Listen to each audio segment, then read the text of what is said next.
up, cyberspace cadets? That's right, it's Monday. You know what that means? It's time for some extra credit from GULAG with the one and only BECCA FERHLE. Is she there? Can she hear me? We are live.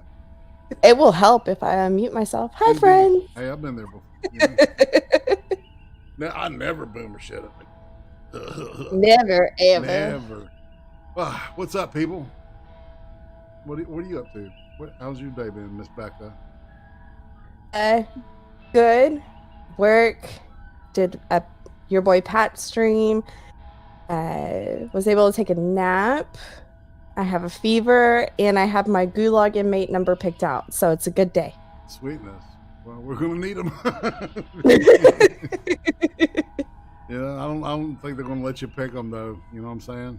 That's kind of well. Yeah, they choose the shit for you because they know better. That's the way. Put in a special request. I'll pull out some knee pads or something. That seemed to work for Harris. Oh, yes, and yeah. So for everybody listening on recording version, today is December 14th, and the electors have elected the president-elect, who is now really the president-elect, finally. Legally. Yeah, legally. So on the 20th of January, Joseph Biden will be canonized as Pope. I mean, he's made president. You would think he was the Pope. Just saying. All right, fam. Yep. We got a road to hoe. You know the show. All right, so we changed it just to extra credit from GULAG. We're not going to have like titles other than that from now on because it's just too easy. Right? And it gives me a chance to kind of try to find stuff that's interesting, because that's the deal, is that we want to learn about communism, and we want to find the patterns in communism and the people that think that they can successfully run a communist system, which is yet to happen. Uzi says your volume is low. Does she? I'm just looking at my little gauge thing was like, man, you're not big enough. Can I make my stuff bigger and stronger? Look at this. Go check. How's that, y'all? Is that better? Whoa, snap. Ooh, yeah. Is that better, y'all? All right. So, and on that note, let's go ahead and switch to go to the TV room while we see. I don't know why Jethro Tull keeps playing on my. All right. I think I've been being texted by the wrong person. So yeah, my day's been weird. I was goofing around, and I went to the eye doctor. I was kind of nervous about that. I don't know why, man. But he successfully blinded me for a couple hours. I mean, he must have found he found the sun, and he put it in this little device, and he just blasted it into my eye. And it was like, and it felt so awful. I mean, it's just like, that is, you can't define that kind of pain. And I'm sure that the communists will figure a way to use that shit. I'm sure they will. We're bringing it back to communism. See, that's what we do here. We try to entertain and educate, and that's kind of the deal. This is an educational stream, and there's going to be. All right, so we're talking about Cambodia, Pol Pot. The Vietnam War is going to play into this a little bit, and in order to get us through the material. We may not have to comment. We may have to do just an entire show on how, what happened during the Vietnam War, what caused it, et cetera, because this part of Indochina was before all of this happened were colonies of France. As a matter of Yeah. fact, the guy that did my dad's funeral Friday was a Vietnamese. And my sister was saying, well, he speaks all these languages. Well, I said, well, if he's Vietnamese, he speaks French too, right? Indeed. Yeah. And she makes him look pretty every week. Priests gotta indulge somehow, somewhere. Yeah. So we're gonna move on from this from this irreverent room. And Duck Dog, man, the deal about this is the song is perfectly 5 minutes long. Ugh. So I know I hear your pain. I'll try to find. Yesterday I played before the ice cream interviews with the Hate Camel. I played a song that my band did back in the 80s, and people, I don't know, I got positive vibes from that, so I may start using some of my old music. I don't know. I own it. I say do it. Do it. It's good music. I'll do the good stuff. There's about 3 good songs. The rest is garbage, and I have to accept that reality now. Well, we are our own worst critics. So. Well, but see, we got a whole generation of people whose mamas told them that their shit didn't stink, and then the schools reinforced it, and now they're all malignant narcissists. So, and that's y'all Zoomers. Just sit your ass down, shut the fuck up, and pay attention, and maybe you'll learn something. How about that? Maybe. So, just a word from the love, from the bottom of my heart to the Zoomers out there. All right, so what we're going to start with is, like I said, I've got 2 things on Cambodia. I'm going to speed this one up just a wee bit because I want to get through everything, and then our tasty morsel from the Cold War is how to be a good citizen. Are you a good citizen? Or are you a communist piece of shit? I'm a good citizen. From my interactions with you, I can definitely concur. And on that note, let's check it out. All right, are you plugged in? I'm plugged in, ready Jam. to go. Let's roll. And there you go. Phnom Penh, June 1979. 6 months after Communist Vietnam had invaded Communist Cambodia, ousting its rulers, the Khmer Rouge. Phnom Penh, 4 years after the Communist Khmer Rouge had defeated an American-backed government. 4 years of terror that followed 5 years of war. On the day of victory, the Khmer Rouge began to empty all of Cambodia's cities and towns at gunpoint. They went on to starve or slaughter hundreds of thousands, perhaps 2 million Cambodians. Nobody knows.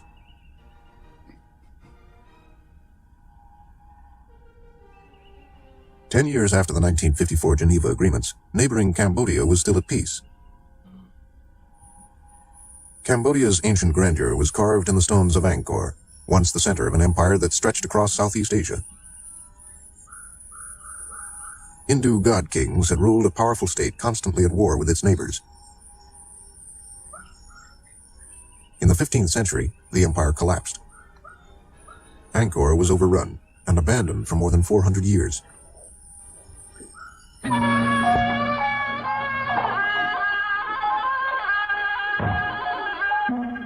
1960, the last king of Cambodia was cremated. His son, Prince Norodom Sihanouk. That music, I just want to know, why does it sound like a goat is being strangled in the background? I'm sorry, I just had to, man. Sihanouk had been put on the throne by colonial France. After independence, he abdicated in favor of his father in order to play a more direct political role.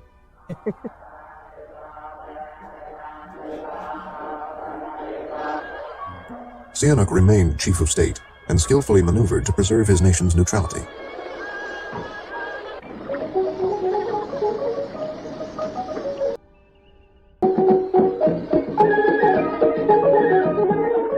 Cambodian folk dancers celebrated the country's abundance of rice and fish.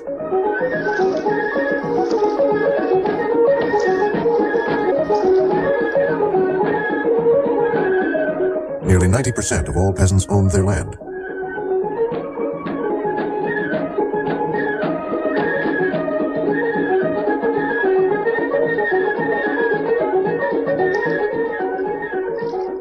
prospered. Unlike Vietnam and Laos, it was at peace.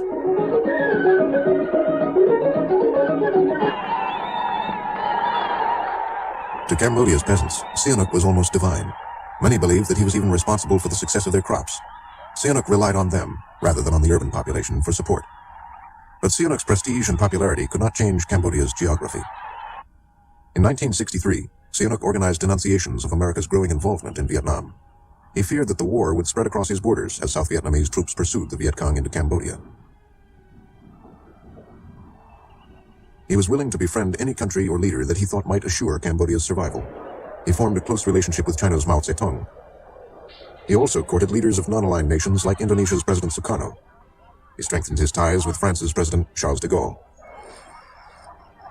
He also wrote, directed, and starred in his own feature films, all of them glorifying Cambodia.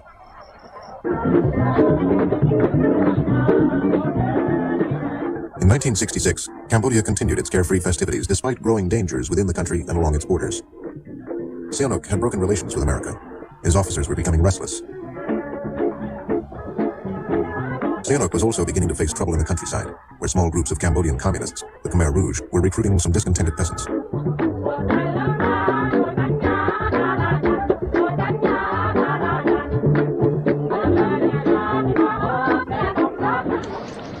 Sihanouk continued to juggle. In 1967, he invited Jacqueline Kennedy to Cambodia, hoping to draw America's attention to his dilemma.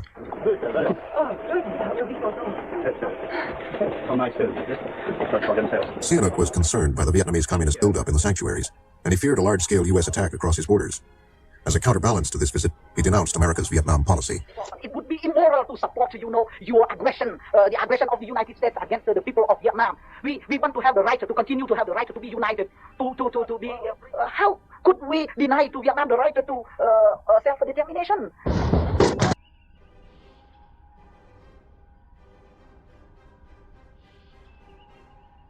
South Vietnamese did ask us to be there, okay?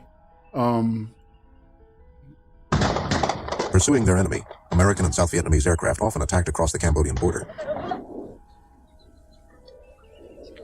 Sihanouk criticized Secretary of State Dean Rusk, who was then trying to repair relations. There is a contradiction between the declaration of friendship and respect from Mr. Dean Rusk on one hand, and on the other hand, your forces in South Vietnam continue to come into Cambodia and to kill what is necessary our here? peasants and innocent civilian servants. In 1969, newly elected President Nixon launched secret B-52 bombing raids over Cambodia against North Vietnamese and Viet Cong sanctuaries, driving them further into the country. Nixon neither informed Sihanouk nor sought his approval for this escalation. We have many indirect evidences of Sihanouk's acquiescence in the bombing. Repeatedly, when he was asked at press conferences, he would say that, of course, he did not approve attacks on Cambodian territory, but he did not know what was going on in territory occupied by what he called the Viet Minh. Did you know that this guy just got fired like 2 weeks ago by President Trump? This dude right here, Henry Kissinger, was still working at the Pentagon. He's still alive, y'all. I thought he was dead a long time ago, but no. Which was the earlier name for the North Vietnamese sponsored guerrilla activity. He invited Nixon to visit Cambodia while the bombing was going on. He reestablished diplomatic relations with us. I didn't know anything about the bombing when I went to Cambodia. And in fact, I didn't know anything about it until after it broke in newspapers. For some reason, I was never briefed on what was going on. I was aware of bombing, but not necessarily in Cambodia, because in my house on the banks of the Bassac River at night, I not only could hear the bombing, but the whole house shook from the loaded bombs when they were dropped. I assumed in Vietnam, but I suppose eventually, most of them were being dropped in Cambodia. In January 1970, Sihanouk departed for a vacation in France, a trip that would take him on to Moscow and Peking. He wanted help to curb the Vietnamese communist presence, which was arousing Cambodian hostility. In March, anti-communist officers unleashed mobs against the North Vietnamese and Viet Cong embassies in Phnom Penh. They demanded the expulsion of the Vietnamese communists. I can say that some officers in our army and many deputies and many members of the government in Phnom Penh, they want to be your allies in order to have your dollars. They don't think about the destiny and the fate of our homeland. They don't mind about it. They are more patriots for dollars than for Cambodia. A week later, Sihanouk's anti-communist opponents ousted him and issued orders for his execution. Sihanouk's former Prime Minister, General Lon Nol, led the new government, which promptly received secret American military aid. Well, after the coup, and of course Lon Nol's government gave the Vietnamese, I think, 48 hours to get out, as I remember, there was wild enthusiasm in Phnom Penh itself. All the children from the schools took weapons and went off to the front and that kind of thing. It was real enthusiasm.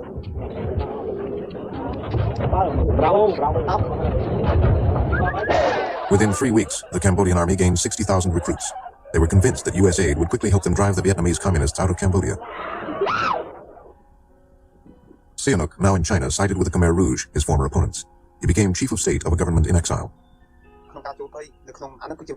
Norodom Sihanouk appealed from Peking over the radio. Brothers and sisters, he said, go to the jungles and join the guerrillas. Back in that period, none of us even knew who the guerrillas were. I didn't know who the guerrillas were. I didn't know.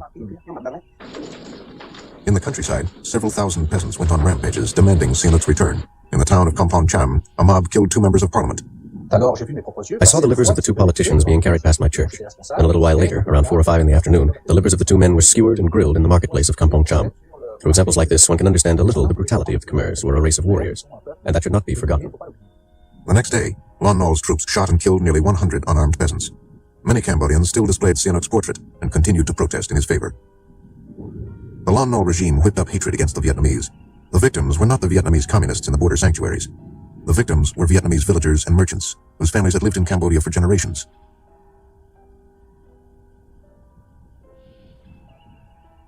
Centuries of hatred erupted as Cambodian troops butchered Vietnamese. Taking advantage of Lon Nol's hostility towards the communist sanctuaries, South Vietnamese army units launched raids into Cambodia. President Nixon also decided to send U.S. ground forces into Cambodia to wipe out the sanctuaries and the elusive communist headquarters, Cosvin. For the past 5 years, as indicated on this map that you see here, North Vietnam has occupied military sanctuaries all along the Cambodian frontier with South Vietnam. As Nixon spoke, U.S. troops were preparing to move into Cambodia. The decision to invade, like the earlier secret decision to bomb, was withheld from the Cambodian government.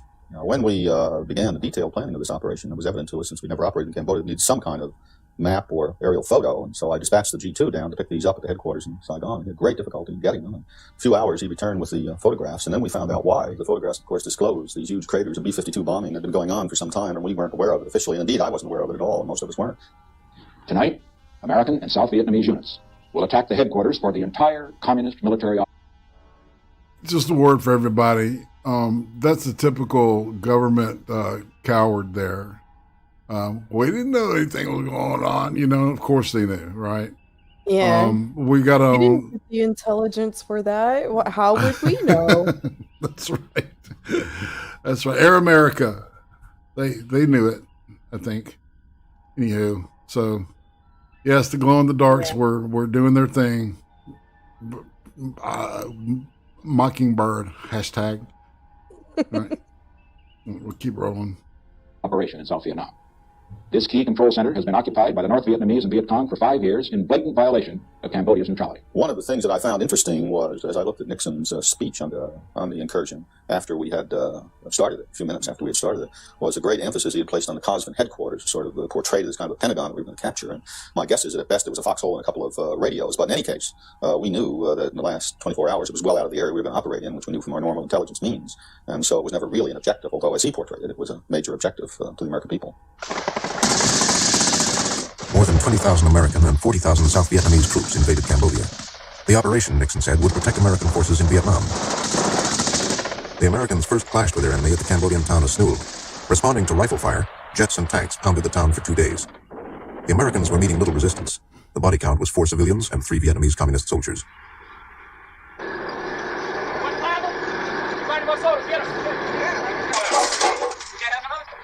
Yeah, I'm sure that was staged too. You know what I'm saying?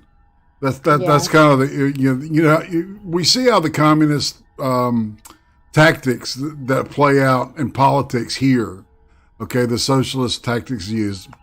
Well, of course, they're going to stick an army up against our army, and then when they roll through, they'll show 3 dead soldiers, and the rest were civilians. Yeah. Right, because we're evil. We were the evil United States. Just remember that. All right, all right. So the whole idea behind the Cold War was it was more like proxy wars, because we didn't want to nuclear annihilate each other. I mean, the MAD, mutually assured destruction, kind of kept everybody's finger off the button.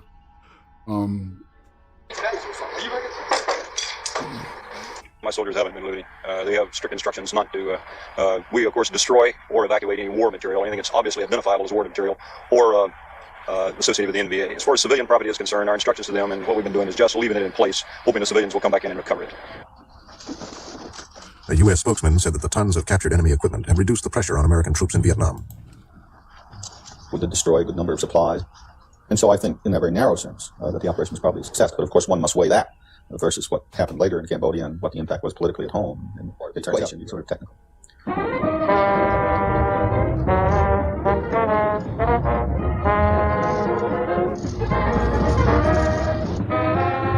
More than 350 American soldiers had died during the invasion. Within 60 days, as promised, the American forces pulled out of Cambodia.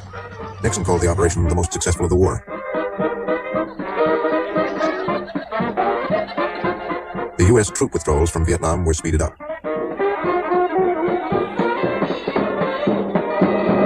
Whether Nixon and his associates, like myself, were right in ordering the incursions into Cambodia can be discussed forever. But once they had taken place, the only way out was to prevent the Khmer Rouge from taking over the country. A plan to save American lives had plunged Cambodia into full-scale war. As the war widened, the North Vietnamese moved into the interior, helping the Khmer Rouge to organize and expand.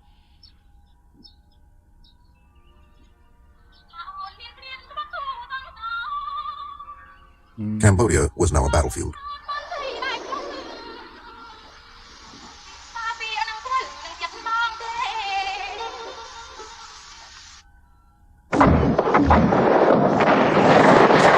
Financed by American money, Cambodia's army, FANC, was now the best paid in Southeast Asia, but it was inexperienced and inefficient as it sought its elusive enemy. My view was that the Cambodians were certainly an amateurish army without much capability and tremendous amount of enthusiasm. Okay, stop right there. Some Cambodians had been fighting and training with the American Special Forces in Vietnam. You roll over, you know? You roll over, Okay, number one. The people come forward and fire. Bang, bang, bang, bang. That manner. They became the elite force in Lon Nol's army. We will yell at the top of our lungs. We will move. Ah! It's a fear. To make the man scared, you know? Fear. In October 1970, Lon Nol ended the centuries-old Cambodian monarchy and created the Khmer Republic. The early optimism had crumbled and the economy was in shambles, but the army with U.S. aid had grown fourfold to 100,000 men. Lon Nol was still opposed by Prince Sihanouk, still in China. We can only fight and fight till, you know, the Americans accept to withdraw from our country. And I am optimistic. So far as the defeat of the Americans is concerned, it will be inevitable. On January 22nd, 1971, the Vietnamese communists hit Phnom Penh for the first time, destroying ammunition dumps and oil supplies, and wiping out the Cambodian Air Force. Within days, help arrived. 20 American soldiers flew in from Vietnam, carrying guns but wearing civilian clothes. They formed what they called the Military Equipment Delivery Team, MEDTC. By the time they got themselves organized, they replaced my little group of myself and 4 people with a general and about 113 people. And in effect, they took over most of the military activities for the FANC headquarters. Yeah, he's a glow in the dark. I hope to preclude the Yankees running all over the place and making all decisions and providing all guidance. Only American air power and funds kept Lon Nol's army from defeat. No Americans still were in Vietnam. For the moment, Congress went along with Nixon's war. Now let's look at Cambodia. We made a conscious decision not to send American troops in. There are no American combat troops in Cambodia. There are no American combat advisors in Cambodia. There will be no American combat troops or advisors in Cambodia. We will aid Cambodia. Cambodia is the Nixon doctrine in its purest form. Vietnam was in violation of the Nixon doctrine, because in Cambodia what we are doing is helping the Cambodians to help themselves. The doctrine was also tested against the Ho Chi Minh Trail in southern Laos. In early 1971, South Vietnamese forces, using American equipment, moved against the communist supply routes. The Laotian government was not informed in advance. The Prime Minister said to me, "I don't know anything about this either. I only just learned about the operation from the American ambassador." I answered, "This is quite serious." He replied, "Yes, quite serious. Military operations are being conducted in our country. It is very serious. But what can we do? They have taken the decision. All we can do is lodge a protest. That is all."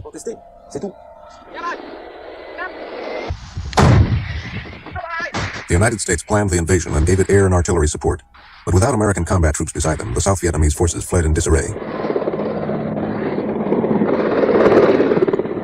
They took 3,000 casualties in the first week alone.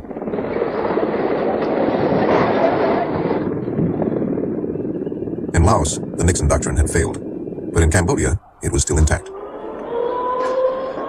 As American aid poured in, corrupt Cambodian officers invented phantom soldiers.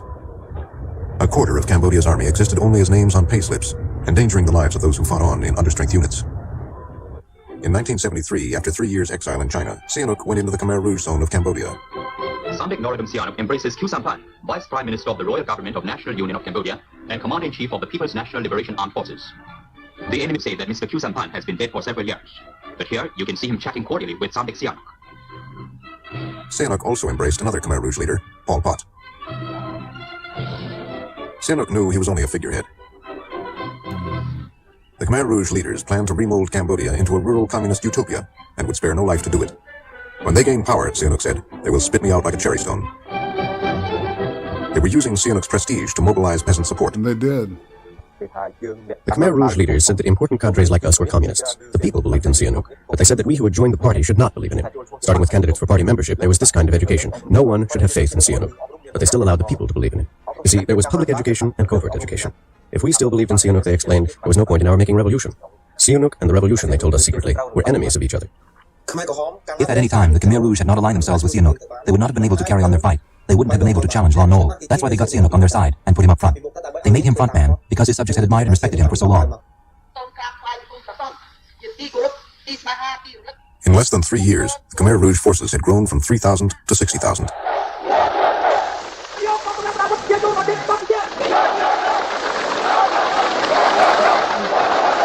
The Khmer Rouge were no longer completely dependent on their Vietnamese communist allies. America stepped up the bombing. During 6 months of 1973, more than 250,000 tons were dropped on Cambodia. The ordinary people were terrified by the bombing and the shelling, never having experienced war, and sometimes they shit in their pants when the big bombs and shells came. 200 to 400 shells would fall in each attack, and some people became shell-shocked, just like their brains were completely shattered. Even after the shelling had stopped, they couldn't hold down a meal. Their minds just froze up, and they would wander around mute, not talking for 3 or 4 days. Terrified and half crazy, they would believe anything they were told. And because there was so much shelling, they believed whatever the Khmer Rouge told them. The fear was pervasive. Everybody was scared. But the real Reds weren't dying. They weren't being hit. The Khmer Rouge, who were doing the fighting, had dug bomb shelters. So whenever the planes came, they jumped into their holes, while the people sometimes didn't even have time to get out of their houses. The Khmer Rouge would say that the purpose of the bombing was to completely destroy the country, not simply just to win the war, but to annihilate the population, and that it was only because we were taking cover, moving around to avoid the bombing, that some of us were surviving. So they used the bombing, the bomb craters and the bomb shrapnel, to educate the people politically, to make the people hate and be enraged at the Americans. Okay, we'd like to go ahead and get that same target again. It looks like it still might be lucrative. We can see some stuff down there. And if it's okay with you, we'll just go ahead and put this set of area on that target and see if we can put the next one on the first target, okay? Okay, the mile 01 Hotel 43, here's the Charlie mile 01. Would you put some bomb over there, sir? And move to the number 1 target, please. Despite congressional restrictions, the U.S. Embassy in Phnom Penh coordinated bombing targets. The extent of Nixon's secret bombing was not uncovered by Congress until July 1973, 4 years after it had started. Nixon had waged war in Cambodia without congressional approval. It prompted angry congressional reaction and led to the first call for Nixon's impeachment. No, the president doesn't have the right to bomb a neutral country. The question is, does the president have the right to react against concentrations of enemy troops that have already occupied neutral territory, have established themselves there for 3 years, and have expelled the local population, and are killing Americans from that territory? All the opinions we received was that this was a clear exercise of the right of war. On this matter of the bombing in Cambodia, it was considered sufficiently sensitive that I was not privy to the information at the time it was going on, nor at the time that I submitted the reports to the Congress.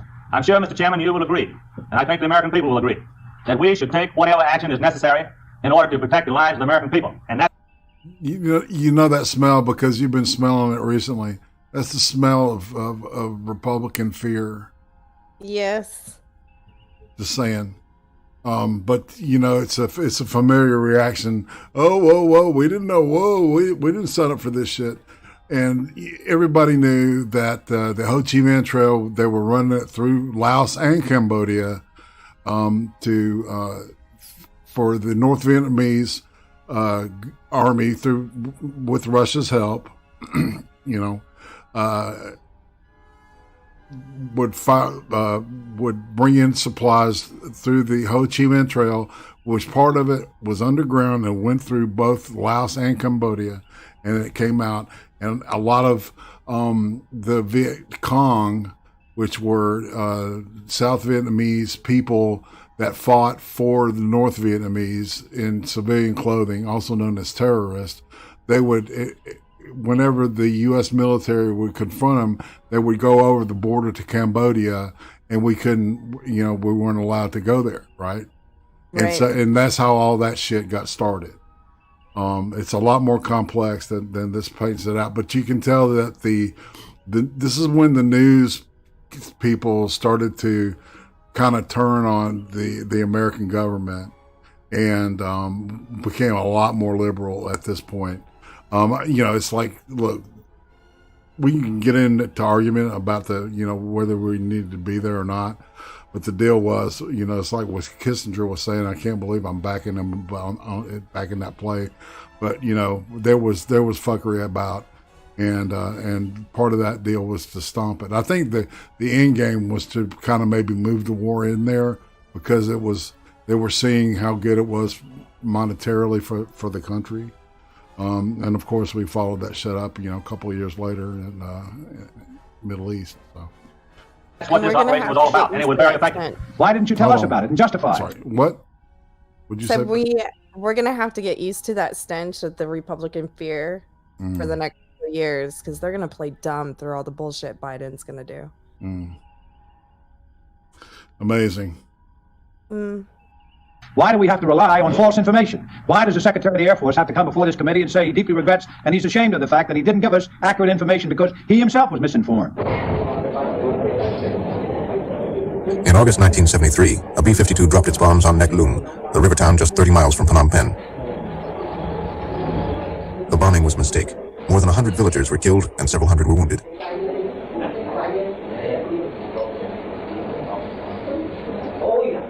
See, once again, I'm saying, were the commies there and then they pulled back and made it look like it was only civilians affected? Probably. Yeah. A crew member was fined $700 for the error. The American ambassador, Emery Swank, handed the survivors $100 each. Congress had finally forced a bombing halt on August 15, 1973. Mes condoléances personnelles et les condoléances de tout le peuple américain. With the end of American bombing, the tiny Cambodian Air Force was on its own. The Khmer Rouge had rebuilt their forces and prepared to launch their biggest offensive yet.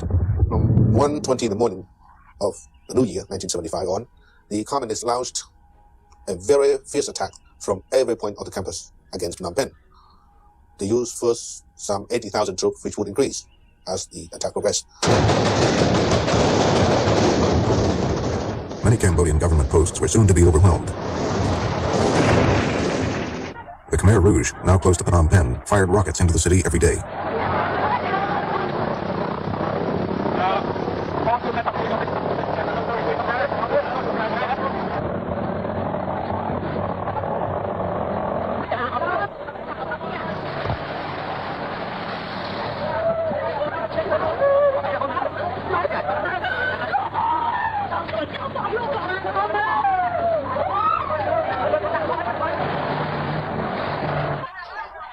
More than 2 million refugees had fled to Phnom Penh to escape the American bombing and Khmer Rouge brutality. They survived on meager rations provided by Western aid organizations.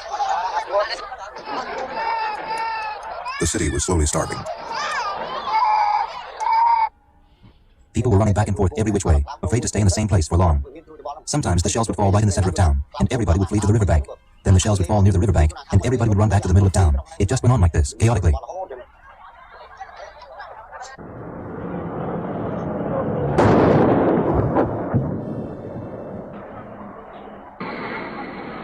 To skirt congressional restrictions, the U.S. military chartered civilian planes to fly in 1,000 tons of rice, fuel, and ammunition a day. They came under constant rocket and artillery attack. Supplies ran low.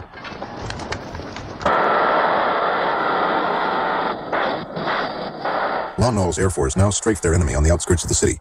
Road and rail links had already been cut. In the countryside, the Khmer Rouge decided to push for the final victory. Phnom Penh was being strangled. Rocket attacks continued daily. A single rocket hitting the center of the city killed 11 people and injured more than 20 others.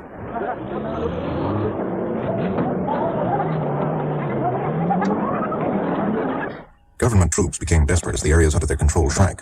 In one town, they resorted to cannibalism to survive. Cambodian officers used ambulances to carry ammunition until the International Red Cross stopped them.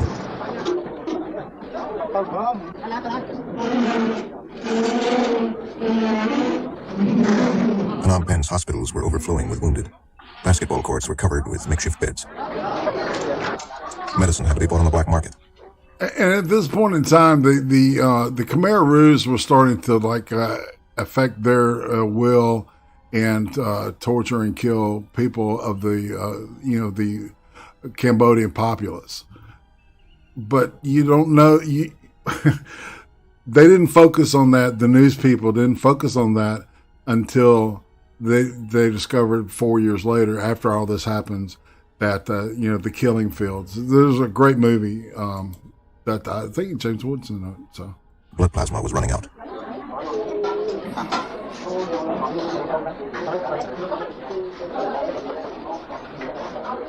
The Cambodian army had fewer than 20 surgeons. I feel this war is a real genocide. Khmer are killing Khmer. At the beginning of the war, of course, there were a lot of non-Vietnamese in our country. But now, there is only Khmer. Khmer are killing and fighting Khmer. And many of us are dead or get casualties or wounded. I suppose since 5 years of war, 500,000 of Khmer in this country, among 7 million, 500,000 are dead or wounded. In the once abundant famine and disease, volunteer doctors from abroad flew into Phnom Penh to help. It's worse than I expected. The conditions that I've seen have been pretty bad. I've been helping with the malnutritioned infants. I also assisted in some surgery last night. We did an amputation on one of the soldiers, amputated his arm. The soldier's 10-month-old daughter also had her left arm amputated. As you know, the families follow the soldier father into the battles and lives near them. Lon Nol was encouraged to leave the country on April 1st by American diplomats who thought negotiations might be possible with Prince Sihanouk.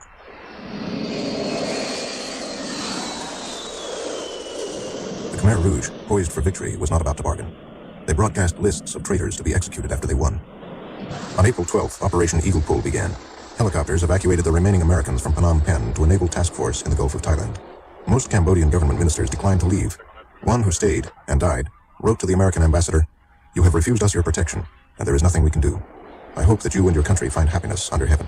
We tried so hard to please the Americans. But now looking back to that time, I think we should not have done that much, because the withdrawal of the American was decided upon without taking into consideration all the Cambodian affairs, without taking into consideration even of the Cambodian lives. Oops. An air of death hung over Phnom Penh. Less than 1 week later, the Khmer Rouge overran Phnom Penh Airport. The people were fleeing, running across the fields in front of the airport.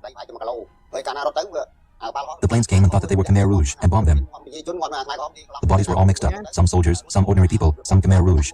The survivors jumped over the corpses. Then there was shelling and everything was aflame. It was already dusk and people could hardly recognize each other. When everyone was gone, the Khmer Rouge came in. The next morning, they went on to Phnom Penh. The Khmer Rouge soldiers had captured Phnom Penh. They broadcast appeals to politicians and officers to cooperate. Those who showed up were taken away and executed. The Khmer Rouge fired a few shots and shouted, "Leave, leave quickly. The Americans are going to bomb the city." Having experienced bombing, the people of Phnom Penh had reason to be afraid of B-52 bombing. You could see the sky redden at the horizon, then feel the air burst, then hear the explosion. So you can understand why the population in my neighborhood left even though the Khmer Rouge committed no violence. Everyone took his belongings and left.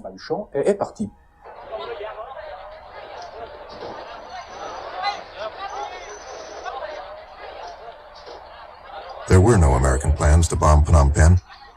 Within 2 days, its population was driven into the countryside.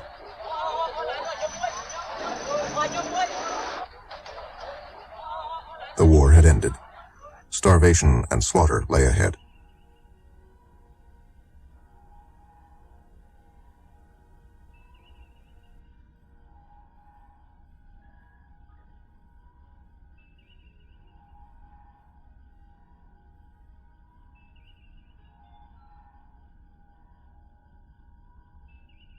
That narrator did have a fantastic voice. I agree, Dax. Yes. All right, so I've got another thing on Cambodia, but it would run us over the hour, because it kind of picks up where this one kind of leaves off, because we didn't really get into the details of what was going on with Cambodia from the Khmer Rouge aspect, right? That was all the U.S. involvement, and you can kind of tell that it's propagandic, from the from the other perspective. I don't know if y'all know this, but Peter Jennings too. I don't know whose voice that was, but he was a Canadian. So, or do you want to just find out how good of a citizen you are? We've got a couple minutes here. Let's take the citizens test. We'll watch more on Cambodia next week. We'll make this a two-parter, and then we got some North Korea.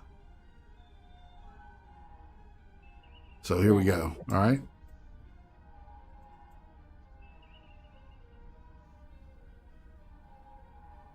The American adventure begins with me. For today's topic, let's join now a group of young people at the National Education Program Workshop in Searcy, Arkansas. At the classroom lectern is Dr. Clifton L. Gaines, Jr., noted young historian. Some of you may be asking yourselves, why should we be bothered with developing citizenship responsibilities? Well, there are many reasons. One of the primary reasons is that great principles do not live from generation to generation without being nurtured, without being kept vigorously alive.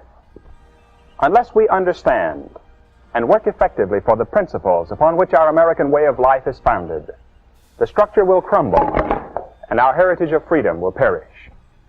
Another primary reason for the development of citizenship responsibility is that we are living in an era marked by the growth of socialism. To a substantial degree, in one form or another, socialism has spread the shadow of human regimentation over most of the nations of the earth, and the shadow is encroaching upon our own liberty. A third major reason for accepting our citizenship responsibilities and working at them is the presence within America of socialists and communist propagandists dedicated to the establishment of a new order. The communist fifth columnists among us are working for world dictatorship. To accomplish this, their strategy is to undermine the confidence of our people in the American system and the principles on which it stands. The socialists among us seek to bring about a gradual change in our system by gradually destroying the principle of the private ownership of property and substituting the socialist principle of government ownership. Now let's be practical for a moment. Is the American way of life worth bothering about? That is, with a viewpoint of self-interest. Well, let's see. We know that under the stars and stripes we have more freedom than do civilized people on earth. Our freedom stems from the fact that America is a republic, founded on a constitution, and dedicated to the principle of democracy and the worth of the individual. The people rule. Our nation, although containing only 6% of the land area and 7% of the population of the world, produces 42% of the world's wealth. We know that the average American in all walks of life has a living standard twice as high as the best in Europe, where socialism is widespread, and from 5 to 10 times better than in the communist countries, such as Russia and China. And if we remember our previous lessons, we know that this economic abundance is possible in America because incentives for progress and the other factors built into our dynamic private enterprise system have enabled us to utilize our resources to the fullest extent. So we do have good sound reasons, both abstractly and in self-interest, for developing citizenship responsibilities towards safeguarding the basic principles of our way of life. But let's put the full challenge in a few words. The world is caught in an era of socialist expansion. Most of the nations are affected, and America is a target. In fact, the number one target both the socialist and the communist. If we permit our great system to crumble through the apathy of our citizenship, we shall lose not only our freedom, but our prosperity and our still brighter future. What then must we do as citizens? What are our obligations of citizenship? Number one, to understand the American way of life and what makes it tick. In our republic, we have representative government, not sheer majority rule. And isn't its authority divided into three branches, the executive, legislative, and judicial? Yes, it is. And it's important, too, that in our republic... Was that Lindsey Graham? Oh, I have no idea.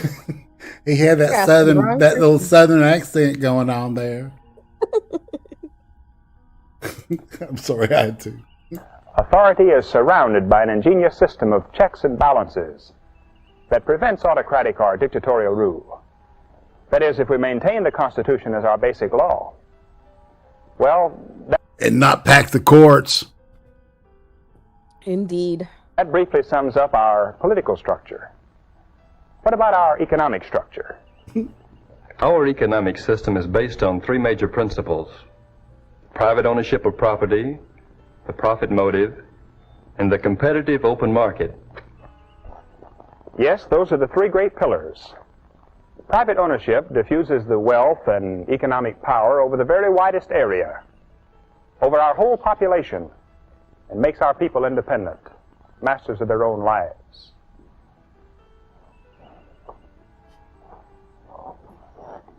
The profit motive, as we have learned, is active in all human behavior. In our economic system, the profit motive is the incentive for new development and constantly expanding production.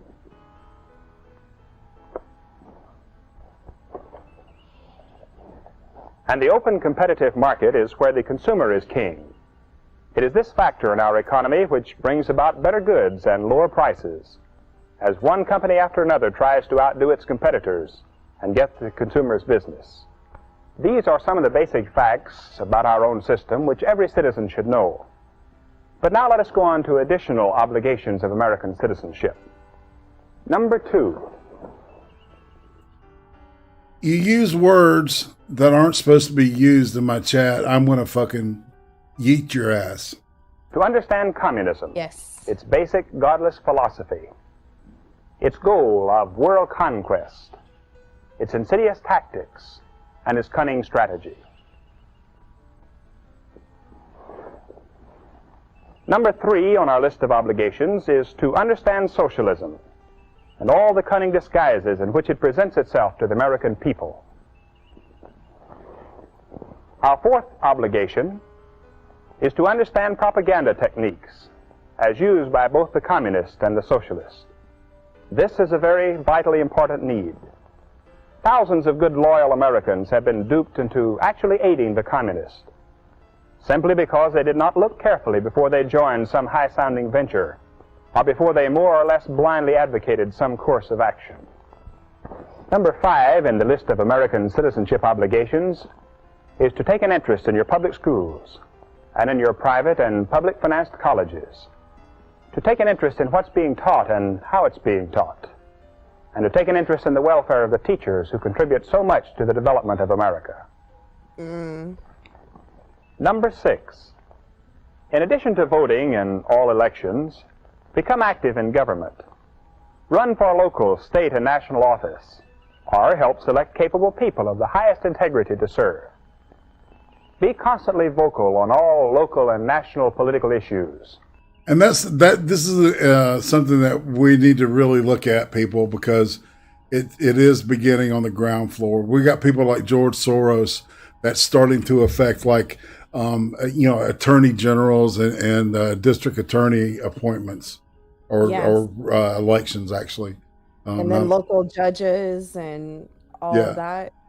So we have to be very careful who we vote for locally now, because I don't want a globalist deal going on here. You know, Neither do I want to be free. I want to stay. I want to live like these people live. Man, fuck that shit. Fuck it. Right? Yes. Tell your representatives in Congress, or even the President himself, what you think is the best course on issues that come before the public. Number 7, strive constantly for spiritual growth. We, as individuals, can push the world along toward mankind's highest destiny if each of us will make the welfare of his fellow man his first concern, and if each of us will apply the principles of God's truth to our political and economic affairs. All right, now something's to be said for that, okay, people? Even if you're not religious, you can live by ethical, personal values that are reflected within a lot of the old mainstream religions. Yeah. You know, just charity, faith. You know, if we lose hope and we lose faith, we've got nothing. We got nothing. So let's hold on to this stuff and find. I urge you all to find spirituality within yourselves. If you can't, someone once told me there were 1,000 paths to God, and I believe that.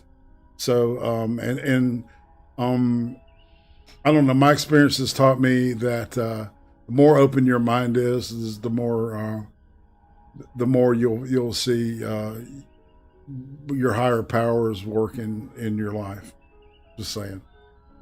And lastly, obligation number 8. Dedicate a part of your everyday life to the bringing of these requirements of American citizenship to the attention of fellow students, fellow workers, neighbors, and friends. Is it too much to ask that we fulfill these obligations of citizenship? If we think so, we should read again the history of the founding of this nation and consider the hardships of the people who made possible our freedom. They felt that no challenge was too great if freedom was at stake. That spirit carried them on. It created for us the foundation of our great heritage. We have seen it flare up and burn brightly in every national emergency, on the battlefields and at home. The socialists, the communists, and their followers would like to see the American spirit extinguished.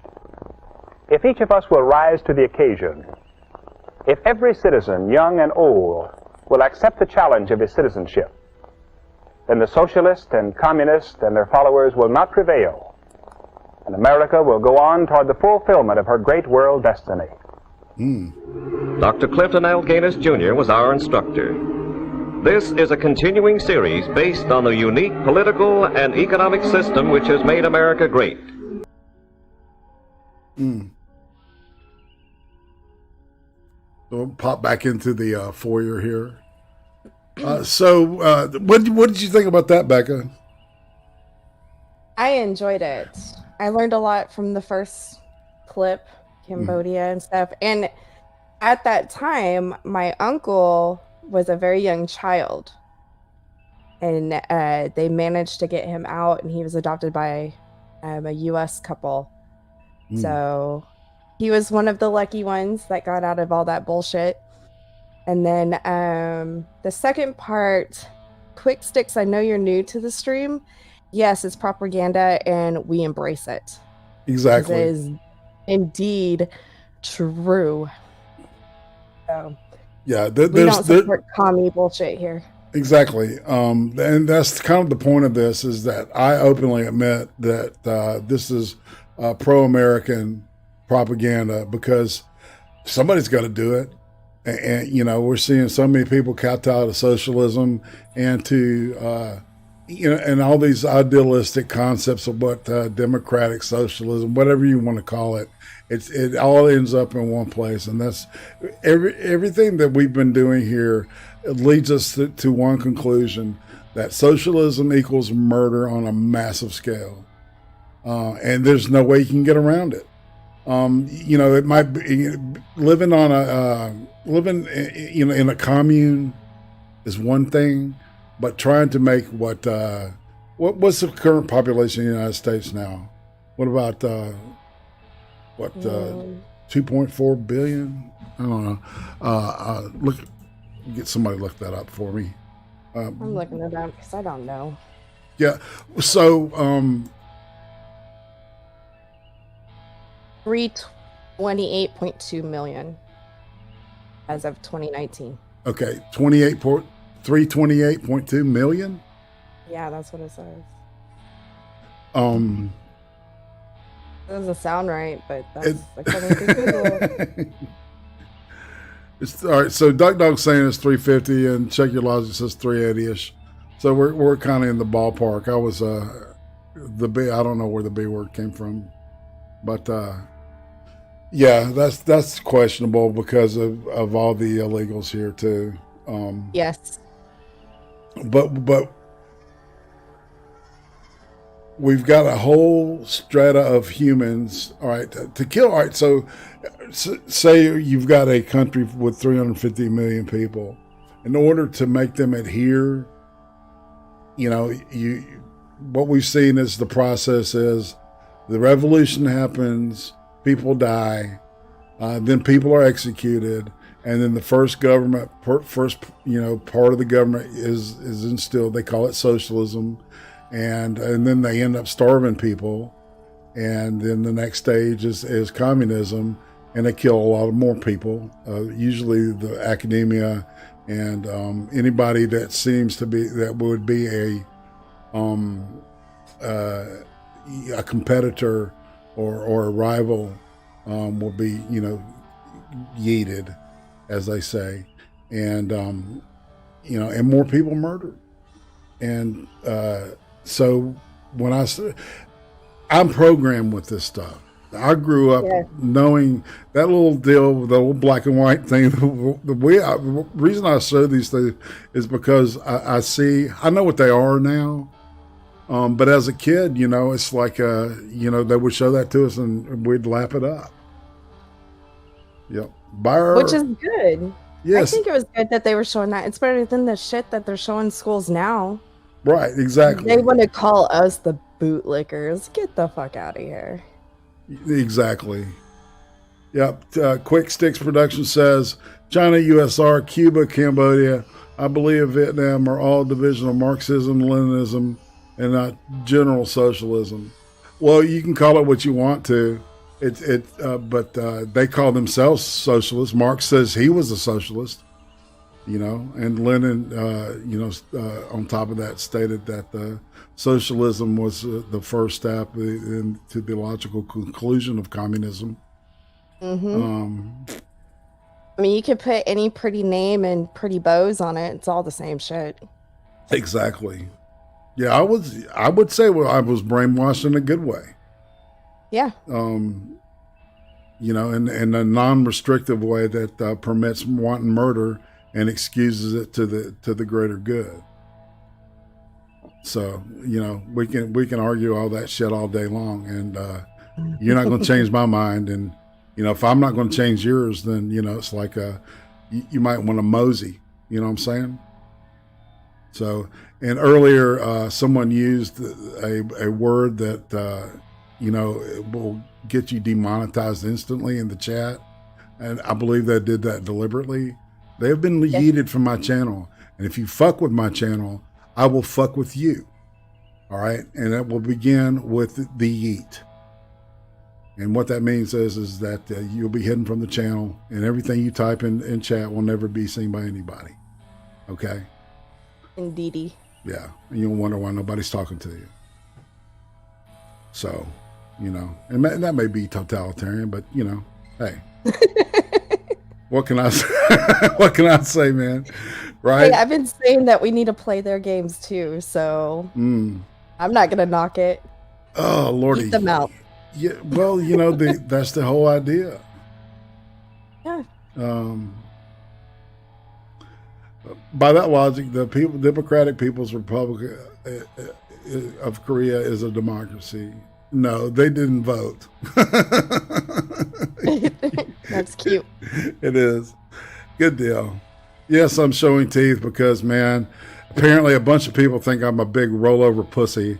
And I choose to be a gentleman as much as I can with my public face. But if you come at me, I got to set boundaries, obviously. And that's something I haven't done in the past. So consider my line in the sand drawn. And if you cross it, yeah, I will deal with it. So enough of that horse shit. It's time to move on. Okay, Becca, so Friday night, we got the Cream Stream comedy and Christmas special. I'm excited. Yes, we're going to do a bunch of laid back stuff and have fun. Like I said on this channel here on this show, extra credit from Gulag with Becca FERHLE. We're going to be probably looking at, if we don't look at Cambodia again next week, it'll be because I found something I want to talk about. I'm noticing a lot of the China influence with the U.S. government, and supposedly there's a shitload of Chinese spies in our country. And so we might be talking about that some more, but we can't ignore China, people, because they want to destroy what we have, and I don't want that. I don't know, Becca. It's like, do you see that? I see that, and they're using Russia as a distraction, so we're not paying attention to what China's doing. Right. So whenever you hear the news talk about Russia, it's China, y'all. Russia don't have a dog in this hunt, really.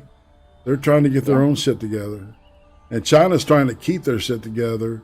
And I don't know, they're starting to fail. Hold on one second.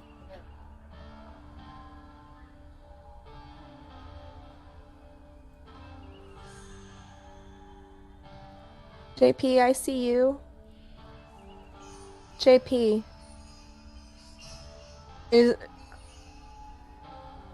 I wonder. Oh, Quick Six is commie in space, man. Where the fuck has your Scottish ass been? This dude is funny as hell.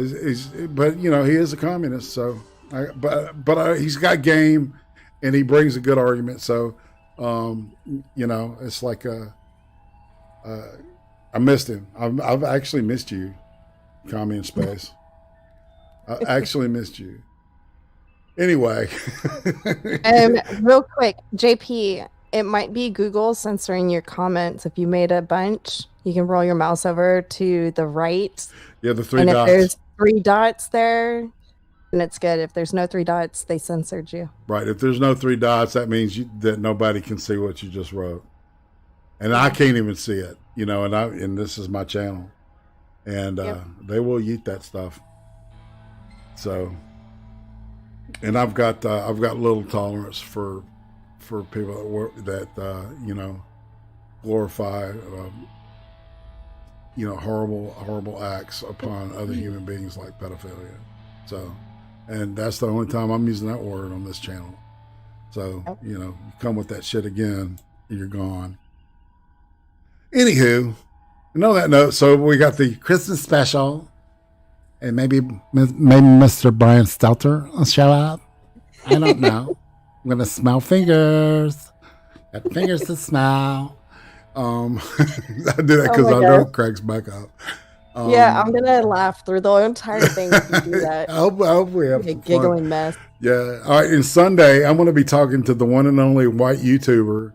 Kami, you know I'm talking about the white YouTuber, also known as Whitey. He and Jim and I are doing their own thing. They got a podcast that they're trying to get rolling. So this should be interesting. We're going to start that one at half hour to an hour later to accommodate Whitey's schedule. But I do want it to be live, and I do want people to show up. So maybe I can be on time for that one. My parents are getting pretty clingy with my time, so they do that, man. It's like family members and stuff. They gotta sabotage that YouTube shit. Yeah, they do. I don't really think they know it. It's like so I think it's an unconscious thing. But yes, I'm definitely reminding them. Hey, I do YouTube, right? Yeah, I gotta go. Right. I got stuff scheduled. I got people. I I got 12 people I got to talk to. So hey man, I'm being realistic. Nobody is promoting this. It's not showing up in the algorithm. It's not popping, being suggested to people. And the only way, if you like this show and you think other people like it, please share and like and subscribe. And if you want to donate some shekels, that can be easily done through Streamlabs. You can do it, of course, through here as long as I've got the chat up, which it looks like from my perspective it still is. So you can do super chats. I don't know if I'll get those though, because you know how YouTube is. You know, there's certain things they don't want you to say. There's certain things they don't want us to think. There's certain things that they don't want us to show. And when we think them, we say them, and we show them. And I think that is a great note to end this broadcast on. How about that, Miss Becca? I agree. All right, say bye-bye. Good night, y'all.